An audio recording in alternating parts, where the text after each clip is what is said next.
¿qué es lo que pasa después del dolor?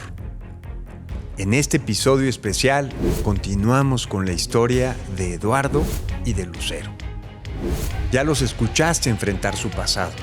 Hoy los vas a ver transformarlo. Si no has escuchado la primera parte, hazlo por favor para entender lo que enfrentaron y reconocer la fuerza con la que hoy caminan. Yo soy Chovy Landeros y esto es Orgullosamente Tercos.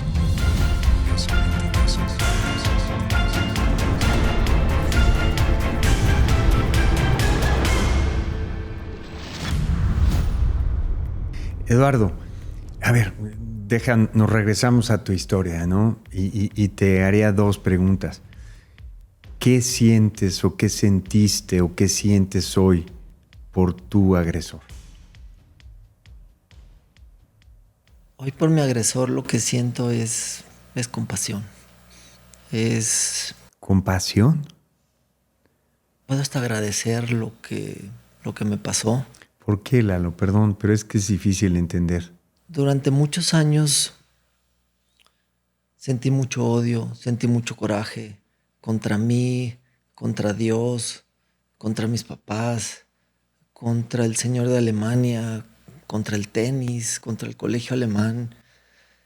Y es muy cansado vivir odiando. El odio te lleva a dolor, te lleva a angustia, te lleva a desesperación. Y tuve la fortuna de tener muchas personas que me ayudaron. Psicólogos, sacerdotes, empecé a practicar meditación budista, regresé a jugar tenis. Y cuando empecé a hacer todo eso, empecé a entender que lo que me pasó fue circunstancial. Es algo que existe y es algo que miles o millones de personas lo podemos vivir, que inclusive la persona que abusó de mí de seguro de haber vivido el abuso. Eso te iba a preguntar, Lalo. A ver, yo cuando hablo de este tema en Freedom, la gente dice que son monstruos, ¿no? Son monstruos, ¿no? Aquí ya no es el mal, es el demonio, ¿no? Tú, no digo justificarlo, pero de lo que la información que tú viste que tú tuviste de él, de su vida, de la guerra, de siendo un niño, de vivir adentro de una alcantarilla, o sea, ¿hay algo que de alguna manera te dé una explicación del por qué él llegó a hacer esta clase de atrocidades en contra tuya? ¿Tienes alguna hipótesis? Porque de verdad es que uno no lo justifica. Dice uno, puedes haber vivido lo que sea, pero no te puedes meter con un niño, ¿no? Es algo el abuso sexual infantil o la violencia sexual infantil hoy desde el punto de vista como lo entiendo es producto de nuestra sociedad.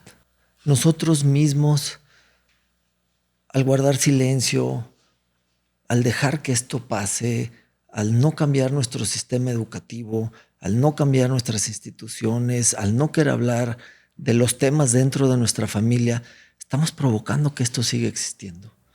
En la mayoría de los casos, los agresores sexuales vivieron el abuso sexual infantil. Entonces, podemos sentir mucho odio contra ellos, podemos decir que son aberraciones, que no deberían de existir, pero son producto de lo que estamos viviendo. Y siento que la única forma de poder enfrentar a eso es haciendo lo opuesto, dejando de odiar, dejando de tener tanto rencor y ponernos a trabajar. Y ponernos a trabajar en cambiar esa realidad. Con la persona que a mí me tocó vivir, es alguien que le tocó vivir la Segunda Guerra Mundial. Posiblemente de ahí se convirtió en un agresor sexual. Y a alguien que le tocó vivir esa vida, le pones a un niño, le pones alcohol, le pones las circunstancias, por supuesto que va a abusar de los niños. Hace 3 años fui con mis hijos grandes, con Lalo y Axel a Alemania. Tenía que cerrar yo mi ciclo. Renté un coche en Ámsterdam y me fui con mis 2 hijos a la casa donde yo había vivido. Quería ver si el Señor existía todavía, si ¿Tus hijos sabían? me lo iba a encontrar. Mis O hijos sea, ya sabían la sabían. historia y sabían que ibas a esa casa. Sí. Y ellos me acompañaron. Llegué a la casa, me acuerdo perfectamente de la dirección y dónde estaba la casa. Llegué, timbré, salió otra persona. El señor ya no estaba. No sé si viva o haya muerto. Pero quité un gran peso de encima mío. Lo pude hablar con mis hijos. Después busqué a René Hirschfeld, con el que vivía. Y actualmente él es entrenador de niños en Colonia, en Alemania, soltero. No lo puedo enfrentar. No sé si es un agresor sexual y entrena niños, pero lo que puedo hacer es cambiar mi coraje por valor, por ganas de enfrentar, y puedo cambiar algo de realidad en esto. Puedo cambiar algo en el tenis. En lugar de mandar mi coraje contra ellos, de quererlo enfrentar, de quererlo sacar como entrenador de tenis, creo que ese coraje lo podemos cambiar en cosas positivas. O sea, él vence el mal con el bien. Vence el mal con el bien y cambia ese odio y ese dolor por fuerza, por valentía. Y tu cerebro va a cambiar. Va a estructurar las cosas más claras. Vas a poder enfrentarlo. Cuando yo regresé de Alemania, es algo que también nunca lo he platicado. A los 6 meses, mi papá estaba tan agradecido con la familia porque me recibió que los invitó a México. Qué barbaridad. Y en el verano vino el señor con el niño y estuvieron en mi casa en Guadalajara. Y durmieron en mi cama. Qué barbaridad. Me acuerdo cuando fuimos por ellos al aeropuerto y llegaron, para mí era, estás en mi territorio y estoy con mi familia. Estuvieron 15 días y nos fuimos una semana a Puerto Vallarta. Y estuvimos en el departamento de mis papás, donde yo crecí, donde yo era inmensamente feliz y pasé todos mis veranos en Los Tules. Y ahí durmió el señor. Y fue la última vez que me enfrentó. Estaba yo pasando un día por la alberca y me agarró y me dijo, ¿quién eres? ¿Por qué ya no me haces caso? ¿Por qué estás siendo tan agresivo O sea, conmigo? trató de volver. Y me acuerdo que pude quitármelo de encima y correr al departamento. Y dije, aquí estás en mi territorio.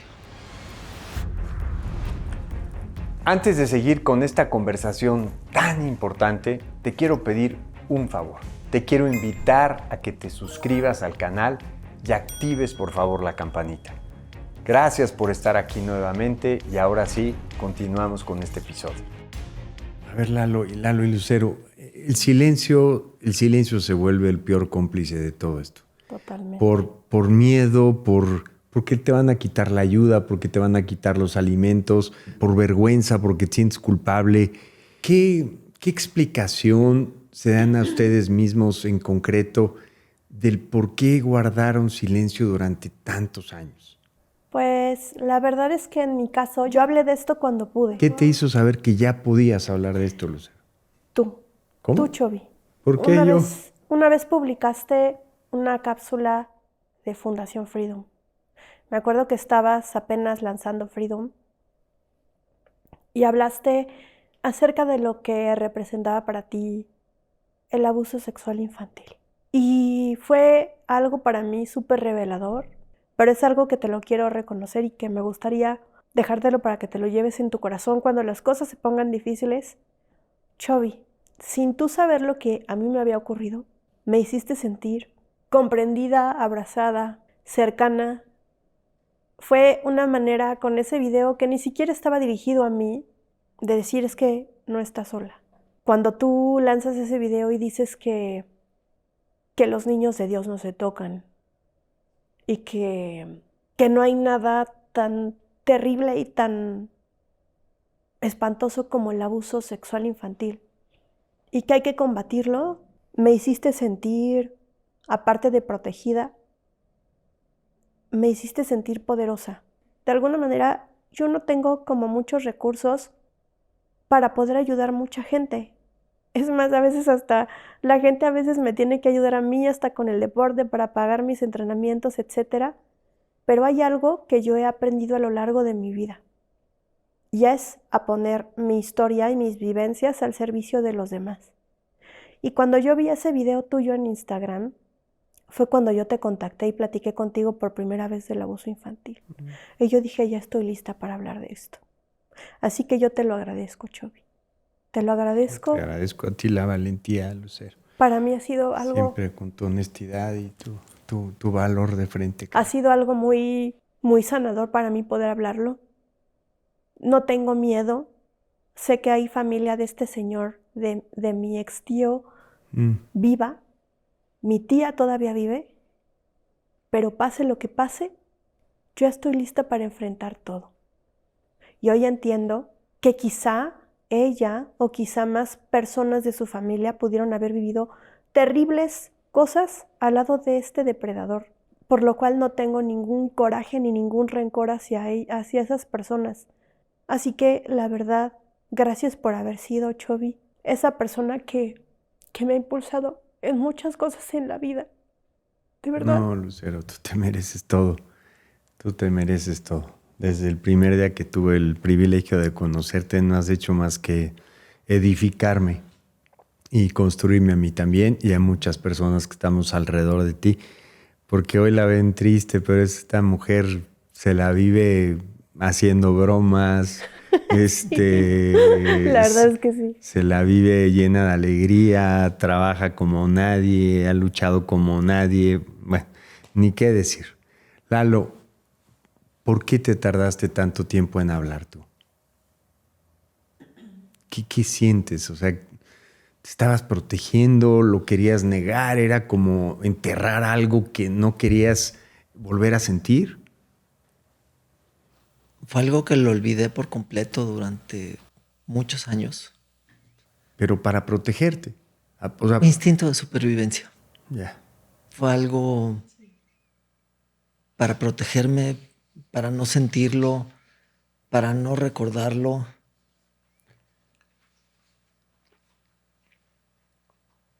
Creo que es algo tan fuerte que puedes vivir. Y es el abuso, es la traición, es el sentirte solo, es el no saber si puedes sobrevivir. Durante muchos años yo no sabía si podía sobrevivir conmigo mismo. Pero el despertar y decir, ya no quiero vivir, no quiero vivir. Pasé por una adolescencia donde descubrí una pistola que tenían mis papás. Me la llevé a mi cuarto y lo tuve de los 15 a los 18 años. Y cada vez que reprobaba un examen, no me invitaban a una fiesta, terminaba con una novia, era agarrar la pistola, ponérmela en la boca. Híjole, me acuerdo, era jalar el gatillo y me tranquilizaba. Y decía, puedo seguir y decirle a Dios, ya llévame, ya no quiero seguir aquí, ya no... Pero por algo que yo no entendía. Simplemente sentía ese dolor, sentía ese sufrimiento. Hoy puedo decir que fue por Alemania y por todo lo que viví, pero me costó mucho trabajo. Cuando empecé a recordarlo, fue poco a poco. Fue un proceso, no es de que ya lo recuerdo todo, ahora quiero sanarlo, sino fue un proceso de perder mi primer matrimonio, perder mi trabajo. Yo estudié teología durante más de 3 años por el odio que sentía con Dios. Yo dije, si Lutero no pudo, yo sí voy a poder acabar con la iglesia. Porque ese Dios que a mí me vendieron amoroso y todopoderoso me dejó solo en Alemania. No existe. No es cierto, no existe. Lo único que sé es que existe el abuso sexual infantil, existe la violencia sexual y yo la viví. Y hoy puedo decir, qué maravilla lo que me pasó. Y puedo entender un poco los caminos que tiene Dios con cada quien. Regresando a la historia de Alemania, cuando estuvo el Señor ahí, donde estuvo en mi espacio de seguridad de mi infancia, para mí Puerto Vallarta se convirtió en un lugar horrible donde no quería regresar. Y hoy en lo que se ha convertido Puerto Vallarta en temas de trata, de explotación sexual, se puede hacer algo. Y el año pasado, que estuviste tú en Puerto Vallarta, para mí no llegué a ser uno de los mejores tenistas del mundo, no llegué a cumplir muchos de mis sueños que tenía de niño, pero hoy estoy en Puerto Vallarta con el director de NECMEC de Estados Unidos. Hoy estoy en Puerto Vallarta con el director del National Center de Canadá, junto con la Interpol, junto con INHOP y contigo. Dije, ahora entiendo por qué me pasó esto. Ahora entiendo que lo que yo puedo hacer, no tengo la capacidad de que tú tienes para cambiar la discapacidad en México y en el mundo, pero sí puedo unirlos. Y como lucero puedo decir, el día que te vi en Puerto Vallarta dije, entendí mi misión. Mi misión es unirlos y ellos son los que van a cambiar esta realidad. Yo simplemente soy una historia y ahora mi historia tiene valor. Déjame te digo algo que no sabes, Lalo. Y como siempre el bien es de ida y vuelta. Ese congreso en Vallarta debe haber sido en el mes de febrero del año pasado. Y te confieso que estaba viviendo los días más tristes y más difíciles de mi vida por una cuestión personal, familiar. Y estar ahí y saber que mi vida, a pesar de lo que estaba viviendo, iba a tener sentido para alguien, o iba a ayudar a rescatar a un niño, o inspirar a alguien, me hizo también sentir que lo que estaba viviendo iba a pasar y que iban a venir tiempos mejores, para que veas lo que tú me diste en ese congreso también, sin saberlo. Me parece que tenemos un video, vamos a verlo. Algunas personas, a veces en quienes más confiamos, saben entrar a nuestro espacio para acercarse a nuestros niños y abusar de ellos. El 85% de los casos de abuso sexual infantil en México es cometido por una persona cercana a la víctima.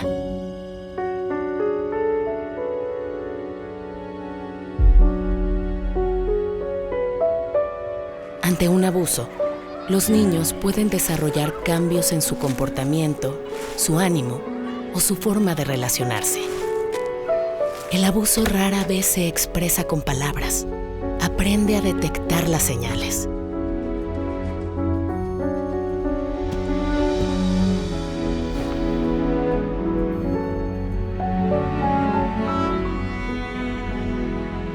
Escucharlos es el camino para empezar a sanar. Cree en lo que te dicen, confórtalos y defiéndelos. A nadie le gusta hablar de esto, pero tenemos que hacerlo. Infórmate en tenemosquehablar.mx. Qué importante, como dice este video, como papás, como cuidadores, como adultos, aprender a detectar esos signos, esos síntomas, ¿no? Esas consecuencias, porque si de repente veo que mi hija se pone rebelde, o de repente siento que mi hijo se vuelve tímido, o deja de hacer lo que más le gustaba, hay señales de preocupación y como papás tenemos que estar muy atentos porque puede no ser nada, pero puede ser todo, puede ser absolutamente todo.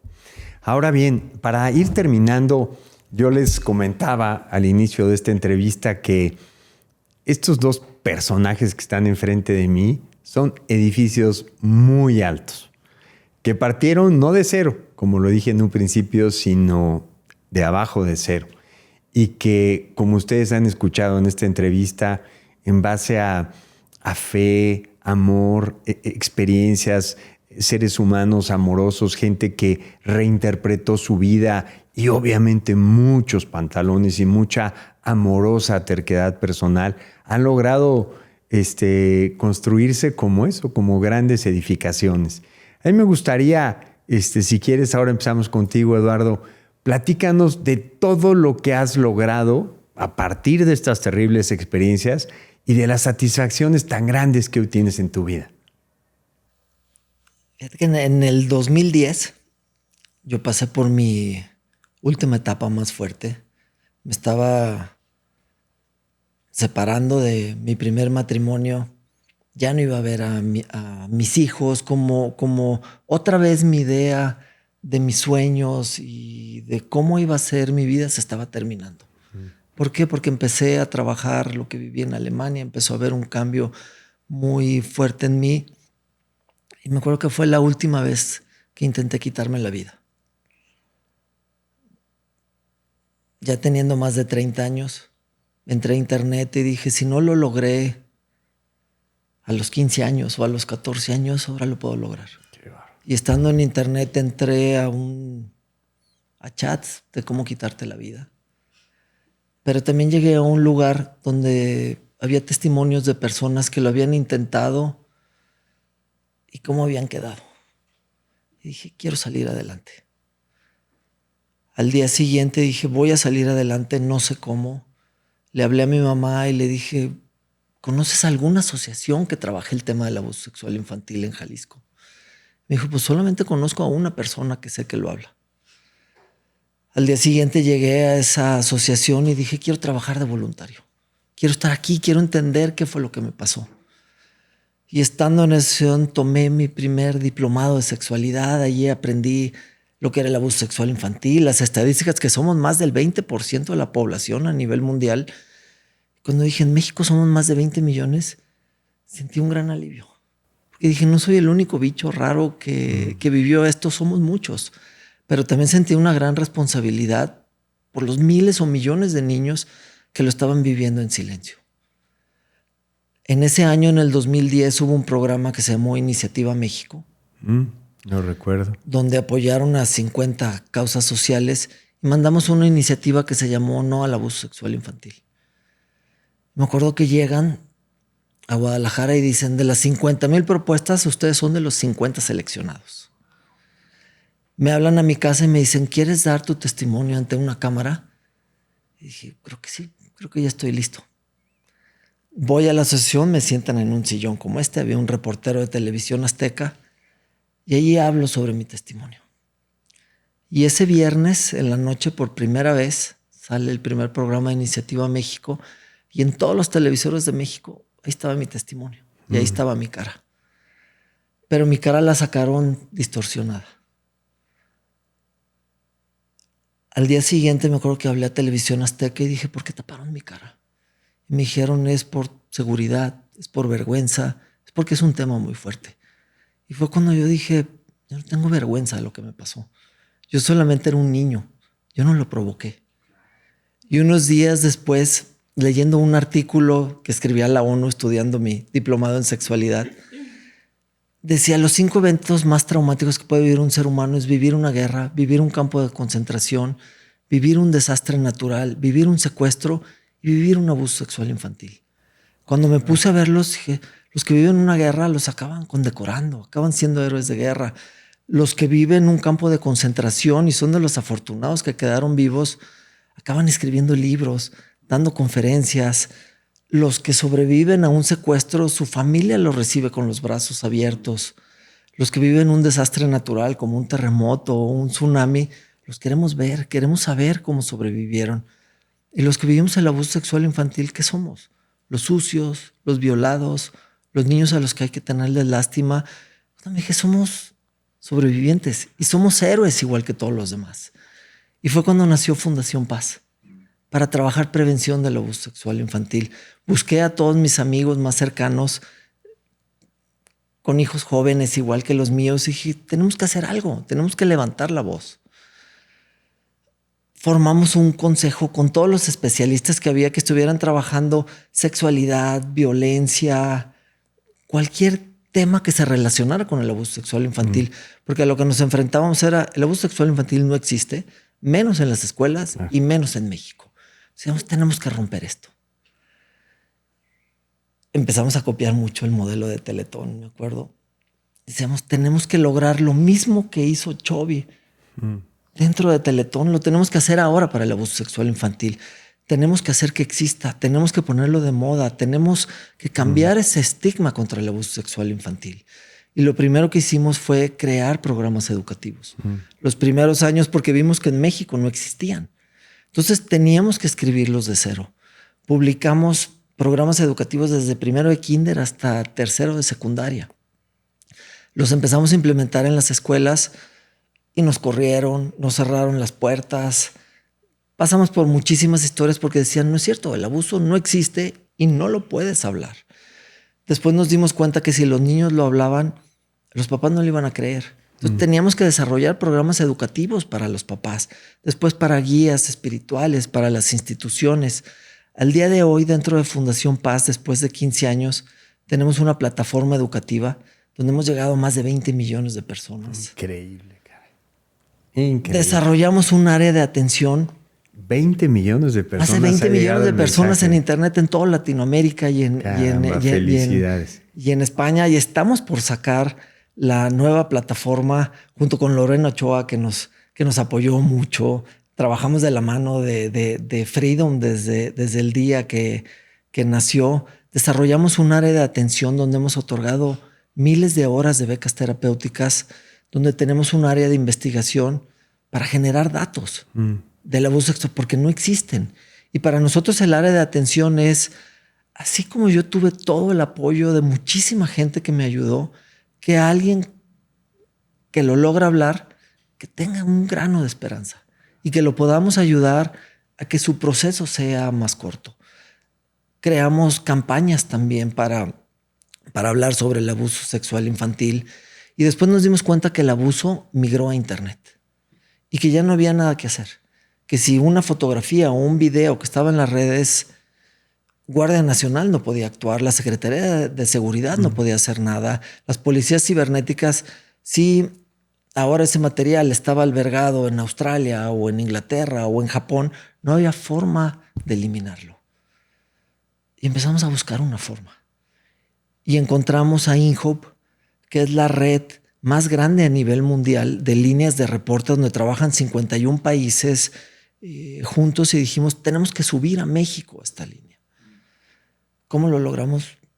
No tengo ni idea. Un día dijimos, vamos a llegar a INHOP. No pude ganar el US Open, no pude llegar a Wimbledon, pero vamos a llegar a INHOP. Ganaste algo mucho más grande. Creo que mandamos un correo al director de INHOP, a Denton, que te tocó conocerlo en Puerto Vallarta. No. Y nos contesta y dice, ¿quieren venir? Los recibo el 8 de enero a las 5 de la tarde en Ámsterdam. Dije, yo voy. Cuando llego, me acuerdo que me decía, teníamos apuestas a que el mexicano no llegaba. Y cuando estuvimos ahí... No nos conocen. No saben de qué estamos cerca. No nos podemos llegar a ser. Y cuando estábamos allí, había una persona de la Interpol, estaba él, y empezamos a hablar de México. Le decía, es que en México se está convirtiendo en un paraíso de turismo sexual. Somos de los principales productores de material. Y me decía, no es cierto. No es cierto. Métanse a la base de datos del Interpol. Y lo único que vieron es que México había reportado, tenía 200 reportes en el 2015, cuando Estados Unidos tuvo 45 millones de reportes. Yo le decía, no es cierto, está pasando esto en México. Denton me comentó que había ido a Puerto Vallarta en alguna ocasión. Le dije, pues es un paraíso de turismo sexual. Turismo sexual, claro. Totalmente. Termino mi reunión en Ámsterdam, me regreso. A la semana me escribe Denton y me dije, tenemos que tener una reunión. Nos conectamos por Skype. Y me dice, ciertamente ustedes son de los principales productores de material de abuso en el mundo. Están albergando en Brasil, están albergando. No nos habíamos dado cuenta. Y la Interpol nunca había puesto los ojos en México. Tenemos que lograrlo. Le dije, muy bien, ¿cuál es el siguiente paso? Me dice, tienes que conseguir la firma del presidente de la República, tienes que trabajar con la máxima autoridad en tu país, con Guardia Nacional, tienes que conseguir una compañía telefónica a nivel mundial, tienes que unir el sector empresarial y tienes que unir a las asociaciones civiles para poder tener una línea. Nada más. Nada más te pidió. Demasiado. Sí. Al día de hoy ya lo lograste. Tenemos 2 años operando con la línea de reporte Te Protejo México. Sí. Trabajamos, ahí fue donde te conocimos, sí, donde entró Freedom, donde entró Reinserta. Logramos llegar con Rosa Isela, con la Secretaría de Seguridad a través de Josefina Vázquez Mota. Y fue una reunión de abrir nuestros corazones, de estar en la Secretaría de Seguridad y empezar a hablar de nuestras vidas personales. Y fue cuando dijo, esto camina.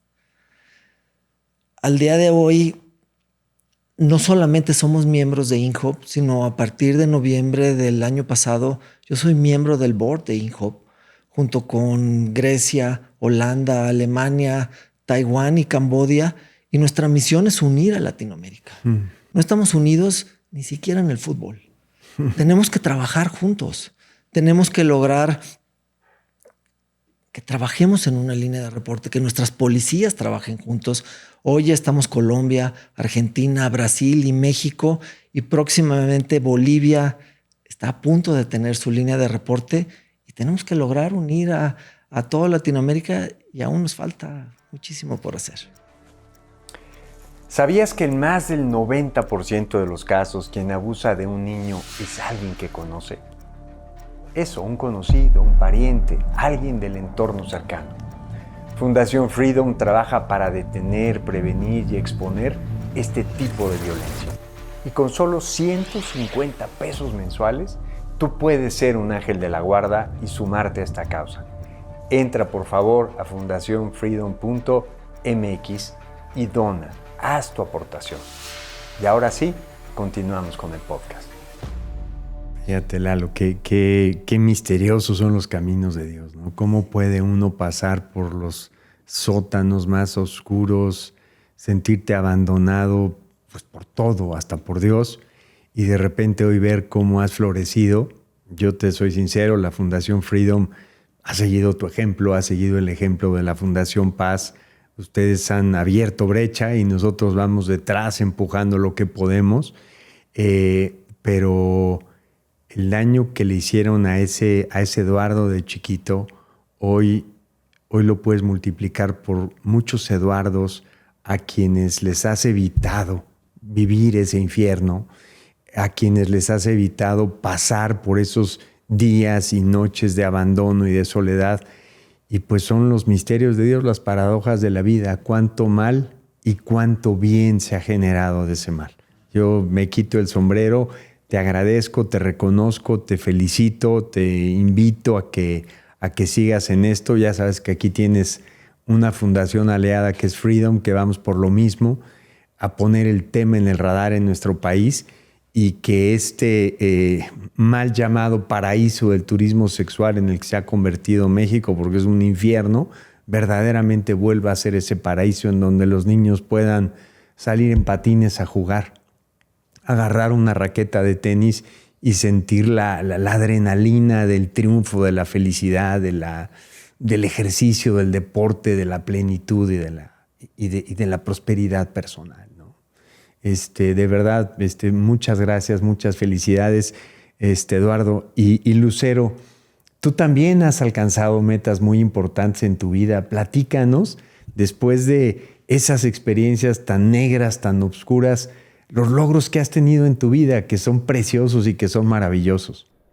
Bueno, pues la verdad es que antes de 2010, pues yo vivía para trabajar, ¿no? Vivía para subsistir, vivía para mantenerme a flote. Y un día me llega un mail a donde dice que si eres una persona con discapacidad y que si eres una persona intrépida y si te gustan las aventuras y una serie de cosas que a todo decía que sí, a todo le ponía palomita. Y se trataba de hacer una expedición de 200 kilómetros a campo traviesa con otras personas con discapacidad, con diferentes discapacidades, y lo organizaba entre varias casas productoras y Fundación Teletón.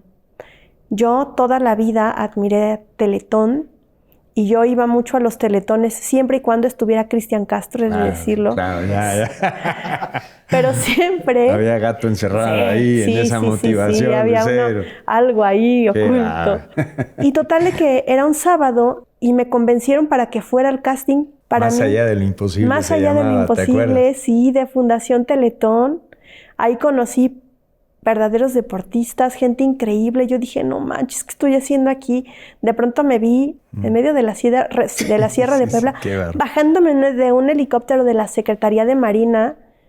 Y yo dije, no manches, esto sí es cierto. Si, neta, si voy a caminar hasta Veracruz, no sé cómo le voy a hacer. Hasta la playa de las Chachalacas. Hasta la playa de las Chachalacas. Y me acuerdo perfecto que uno de mis mejores amigos se volvió Antonio, que precisamente él juega tenis, tiene discapacidad motriz. Claro. Total de que hicimos los 200 kilómetros, aprendí mucho de mis compañeros y Chovy me dijo, oye, ¿por qué no te dedicas a dar conferencias, charlas, pláticas? Tú podrías perfectamente.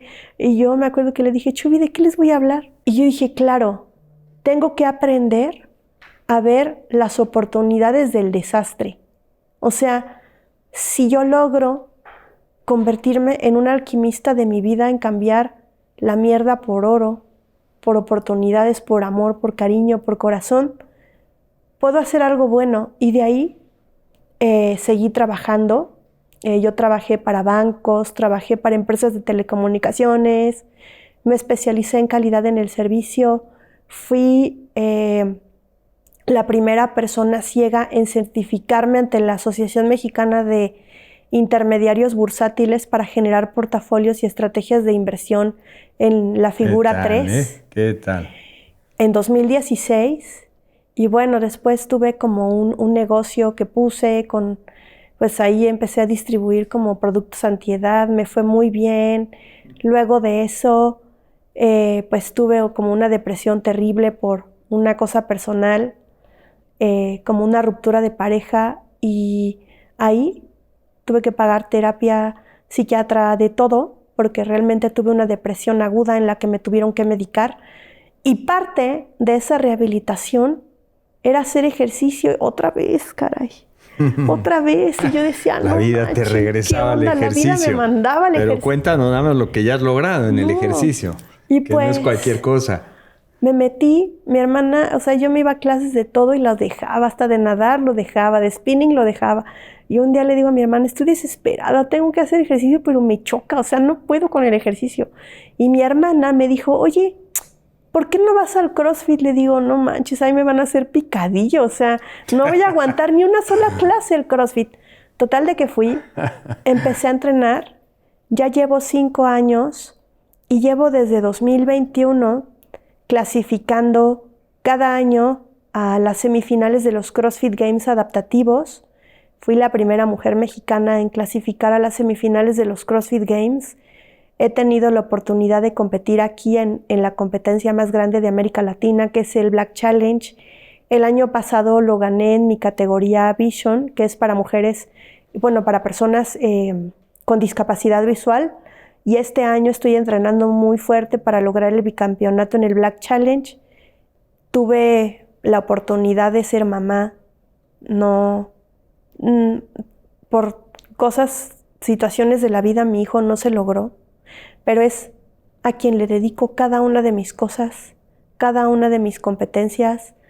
Y pues mi sueño más grande es llegar a los CrossFit Games adaptados.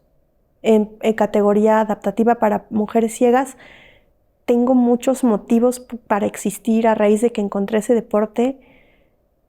Mi corazón late con más fuerza, me siento feliz. Por primera vez en mi vida soy una persona que yo digo, hago este deporte porque lo amo, trabajo en Lazos porque amo mi trabajo, doy conferencias porque amo ayudar y sobre todo sé que hago cosas y trabajo con lo que yo hago, directa o indirectamente, para que se rompan los estereotipos alrededor de las personas ciegas. Porque antes, no sé si ustedes se acuerden, pero a las personas ciegas nos asociaban con la silla. Era como nuestra mejor amiga. No, siéntate aquí, no te vayas a caer, ¿no? Y la verdad, ahora, como que todo eso para mí va quedando atrás y me encantaría que para muchas mujeres ciegas, para muchos chicos ciegos que vienen detrás de mí, que apenas están creciendo, que puedan conocer la magia del deporte, del ejercicio funcional, de la gimnasia, del atletismo, del levantamiento olímpico, que es todo lo que hacemos en CrossFit, todos los beneficios a nivel físico y emocional que ha representado para mí.